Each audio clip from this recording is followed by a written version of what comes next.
In an underground arena in the city of Kiev, Ukraine, famous wrestler Yuri Boyka practices his prayer ritual before starting a new fight. When he enters the ring, he is determined to defeat his opponent and will stop at nothing to achieve his goal. With precise and powerful blows, he manages to take down the opponent easily and is given a standing ovation. In the maximum security prison Kornia Cholmy, underground fights are also carried out. Koshmar, Russia's most monstrous fighter, makes his way to the ring to annihilate his next victim. His opponent even tries to take him down, but his punches and kicks are not able to have any effect against Koshmar, who decides to attack him back and, in a few blows, is able to knock him out. After knocking down his opponent, the madman grabs his neck and starts punching him in the face. And after receiving several punches, the man dies. A few days after his last fight, Boyka goes to church to donate some books. During a conversation, the priest thanks the man for the help that the man has given the church, but assures him that if he seeks salvation, this is not the way. Despite knowing that fighting is Boyka's profession, the priest says that, for God, violence is never the solution and he will never approve of Yuri's actions. However, the man counters by saying that God gave him that gift and it would be a sin to waste it. Later, Kirill, Boyka's manager, shows up with good news. The man claims he got a legalized fight for him to participate. The tournament will take place in Budapest during a European Championship, and Kirill convinced the tournament's scouts to watch Boyka's next fight. That night, Boyka will face Victor and the winner of that duel will be qualified for the European Championship. After his prayer, Boyka heads to the ring. Then Victor appears and the referee announces the start of the duel. Victor starts to attack, but Boyka manages to dodge his punches and goes for the opponent with his punches followed by powerful kicks. A few seconds after the start of the fight, he manages to knock his opponent down. However, Victor gets up. Apparently, he's not willing to lose that battle. With total fury, the man lands several blows on Boyka, but the unbeatable soon regains control of the fight and takes his opponent to the knockout. However, seconds later, Victor gets up and decides to continue the fight. Boyka soon manages to take him down again, as the man no longer has the ability to defend himself.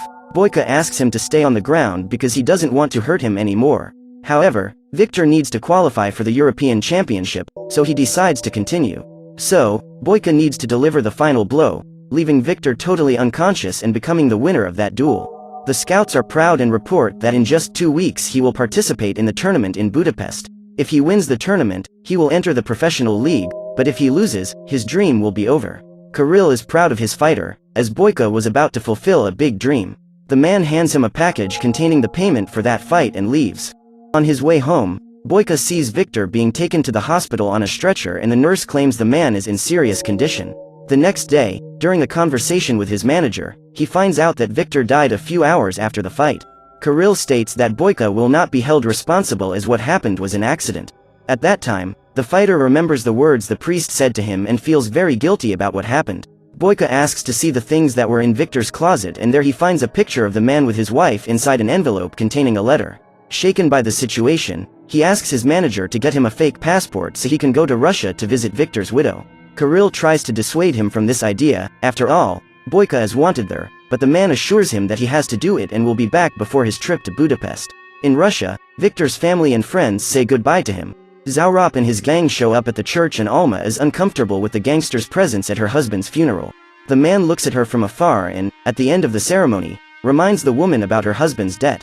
Zaurop assures her that if Alma agrees to marry him, the debt will be forgiven.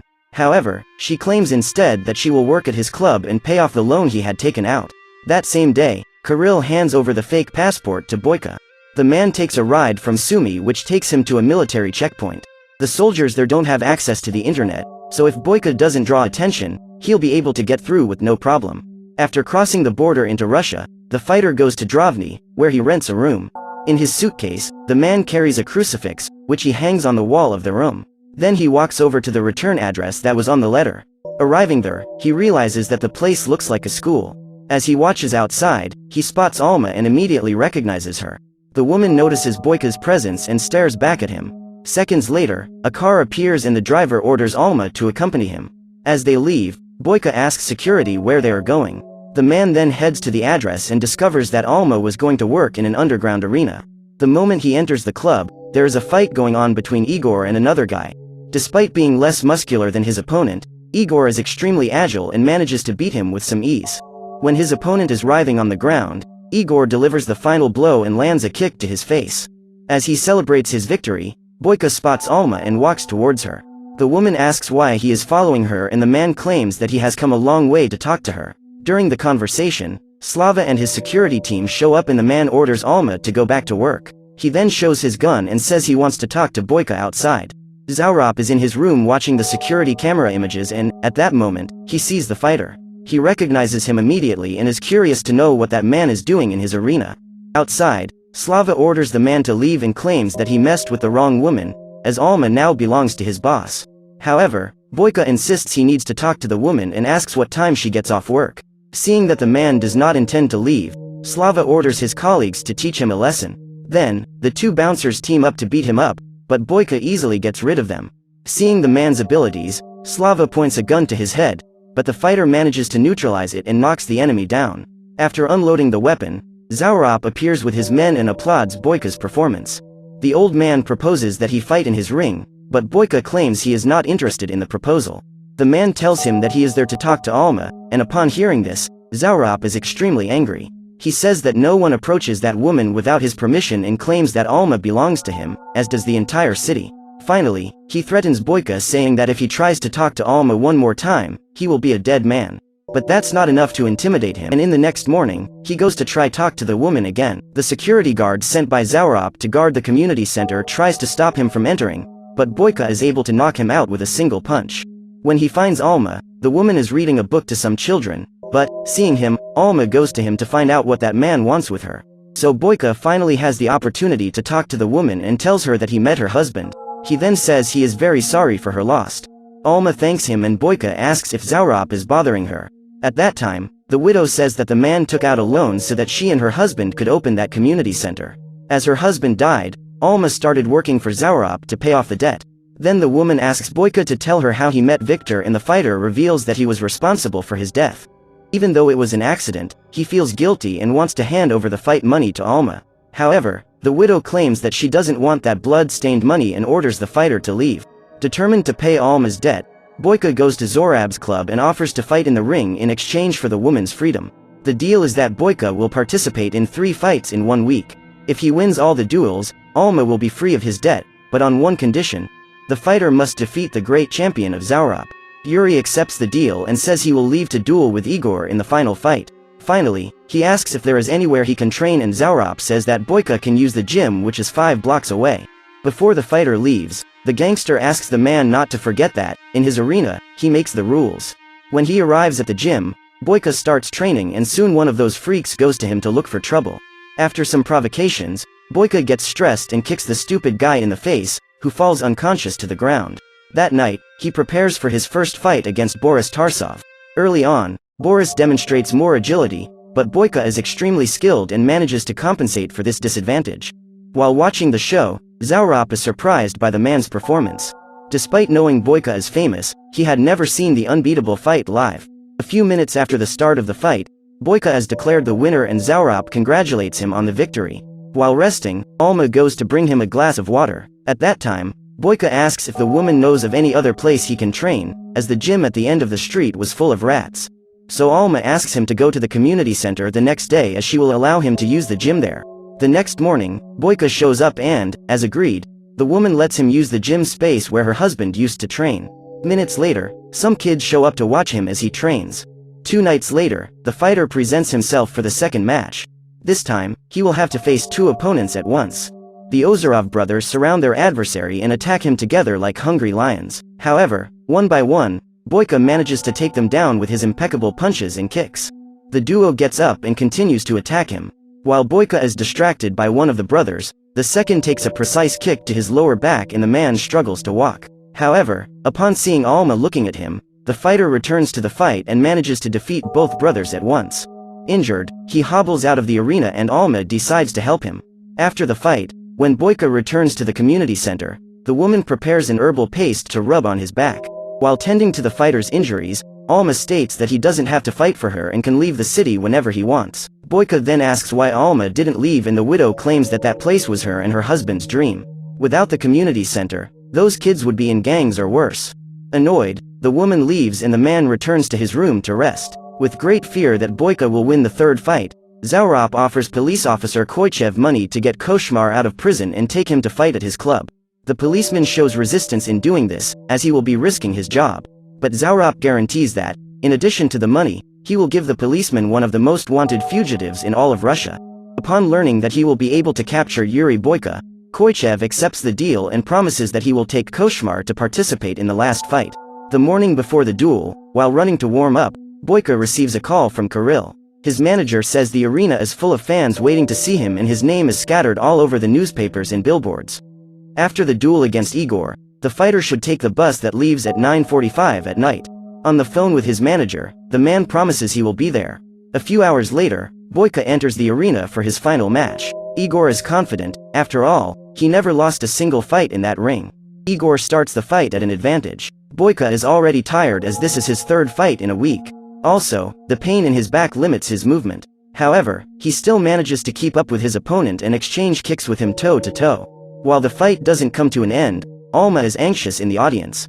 Boyka's victory means his freedom, but the woman knows he's not at his best. After a few minutes of fighting, Igor knocks his opponent to the ground and grabs his neck. Boyka throws his body backwards in an attempt to get rid of him, but Igor soon stands up and lands a spinning kick to his face. After taking him down, the opponent lands a heel kick on Boyka's spine. Then he grabs him by the neck and gives him several blows to his back. When he is about to lose the fight, Boyka is seized with fury and his true abilities come to light. No matter how much Igor tries to fight back, he can't get over it. After a sequence of synchronized punches and kicks, the unbeatable honors his name and knocks out his opponent. At this moment, Alma can barely contain her happiness and Boyka feels relief that he has managed to fulfill his mission. Now he has to run to catch his bus back to Ukraine. However, Zaurop has other plans for him. As Boyka prepares to leave, the man states that in order for Alma to be free, the fighter needs to beat the champion, as he said in the deal. Otherwise, the woman would continue with the debt. Everyone knows that when he said, "my champion," Zaurop was referring to Igor. But in addition to being a cowardly freeloader, the gangster is also a terrible loser and decided to change the deal at the last minute. Now, in order for Alma to have his debt forgiven, Boyka will have to beat Koshmar, better known as the Nightmare, who came straight from prison to participate in the tournament. The man is twice the size of Boyka, and despite the well-aimed blows he receives, Koshmar remains standing. He grabs Boyka by the neck and headbutts him hard. When his opponent is stunned, Koshmar knees him in the chest and knocks him to the ground. But Boyka quickly gets up and continues the fight. He lands a few hits on his opponent, but nothing has enough effect to weaken him. After receiving several blows to the head in a row, Boyka faints for a few seconds, but does not abandon the fight. Seeing the happiness on Zorab's face and Alma's despair, he gets up. After landing a few more punches on his opponent, Koshmar knocks him to the ground again and Boyka can barely stand due to the pain in his spine. With difficulty, the unbeatable gets up and lands a series of kicks in the face of that monster.